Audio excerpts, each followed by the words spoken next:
Humans heard our call, and what they did changed the stars forever. Beginning in the far spiral of the galaxy, in the shadow of a red giant star, lived the Zarithi, an ancient but fading civilization. For millennia, they had thrived, spreading their crystalline cities across dozens of worlds. Their technology was delicate and beautiful, but their species was dwindling. The Zarithi could no longer reproduce as they once had. Each generation grew smaller. And so, as extinction loomed, they built a beacon. It was not a weapon, nor a trap, nor even a desperate cry for help. It was a message, a pulse of energy encrypted with their history, their art, their music, their warnings, and their plea. They launched it into the black, knowing it might take centuries to be heard. The beacon drifted across light years, through nebulae and void, past empires too busy warring to notice, past predators who dismissed it as noise. It traveled, patient, until it reached a young, noisy world that had just begun to stretch its fingers toward the stars. That world was Earth. The signal was captured by an old listening station in the mountains of Chile, where a small team of human scientists monitored deep space transmissions. At first, they thought it was background radiation. But when the patterns repeated, mathematical primes, geometric fractals, they realized it was intelligent. For weeks, the world debated what to do. Politicians argued, militaries postured, corporations dreamed of profit. But in the end, it was not governments who made the first move. It was the scientists, the dreamers, the ordinary people who believed that to ignore the signal would be to deny humanity's destiny. And so, humanity answered. Middle. The reply was simple. Greetings, sent in hundreds of human languages, encoded with images of Earth, its seas, its forests, its people. The message carried music, Beethoven, sitar ragas, drumbeats, lullabies. It carried art, paintings, equations, star maps. When the Zarithi received it, they were astonished. They had expected silence, or perhaps the cold reply of another dying race. Instead, they found vibrancy. Humanity's message carried not despair, but abundance, defiance, hope. Curious and desperate, the Zarithi sent coordinates to one of their surviving colonies, inviting humanity to visit. The journey took years. The Eos expedition, a fleet of mixed vessels funded by dozens of nations and countless private donors, carried humanity's ambassadors. Scientists, doctors, engineers, musicians, poets, and yes, soldiers, though they hoped not to need them. When they arrived, they beheld a world unlike any they had imagined. The Zarithi lived in towers of living crystal that sang in the wind. Their forms shimmered in the light, bodies half organic, half mineral. They spoke in harmonics that made the air vibrate. And yet, beneath the grandeur, there was sorrow. Whole districts lay abandoned, empty shells of a once thriving people. The Zarithi elders explained their plight. They could not rebuild their numbers. Their technology could not save them. They had reached the limits of their science and were ready to fade with dignity. But humanity did not accept that. Ambassador Li Chun, you called and we came. If you think we'll just watch you die, then you don't know us at all. Human doctors studied Zarithi physiology. Engineers examined their technology. Geneticists compared strands of Zarithi crystal DNA with human biology. Musicians played side by side with Zarithi choristers, discovering resonances that bridged their species.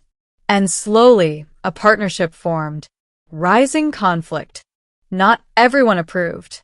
Other civilizations in the galaxy noticed humanity's arrival.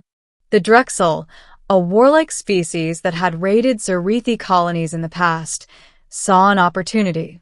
If the humans succeeded in revitalizing the Zarithi, an old rival would rise again. The Drexel demanded humanity withdraw. They mocked the Terrans as naive children, interfering in affairs beyond their grasp. And when humanity refused, the Drexel prepared for war. Back on Earth, the debate raged. Some feared dragging humanity into galactic conflict too soon.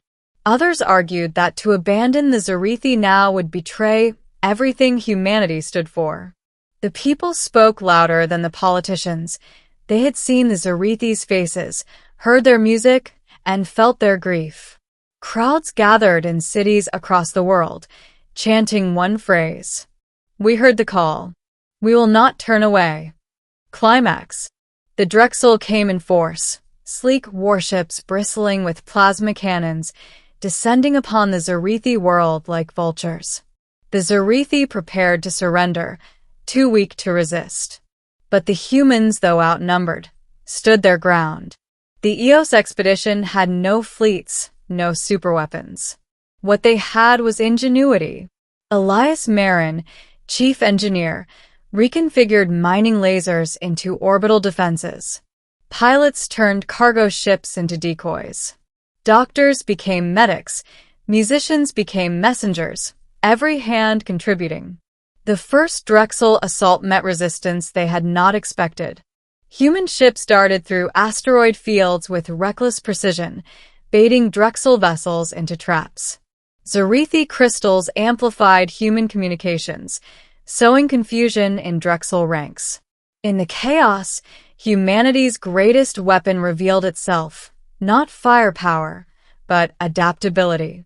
On the surface, when Drexel troops landed, they faced not broken Zarithi, but a coalition of human and aliens standing together. Farmers wielded tools as weapons, engineers rigged traps from power conduits, and Zarithi towers themselves resonated with destructive harmonics tuned by human mathematicians. The Drexel faltered. For the first time in centuries, their prey had teeth. The battle raged for 3 days. On the 4th, the Drexel withdrew, humiliated. Ending. When the dust settled, the Zarithi gathered with humanity's leaders. The alliance was sealed not with treaties of power, but with songs, human voices joining crystalline harmonies, echoing across the valley. In the years that followed, the Zarithi began to heal. Human geneticists, working with Zarithi crystallographers, discovered a method of restoring their fertility, an improbable fusion of carbon and crystal biology. It was imperfect, but it gave the Zarithi children again laughter in the streets, light in their halls. The galaxy took notice. For millennia, civilizations had fought, enslaved, or ignored one another. But humanity had done something different. They had answered a call, not with conquest, but with compassion. And in doing so, they changed the balance of the stars. Ambassador Lechin spoke before the Concord Council. When someone calls for help, you answer. That is what it means to be human. And now it is what it means to be part of this galaxy. The Zarithi would never forget. Neither would the Drexel, though their grudge simmered. And neither would the countless other civilizations who realized a simple, dangerous truth. Humans had arrived, and they would not stand silent in the face of suffering. The stars would never be the same. Humans heard the call, and what they did changed the stars forever.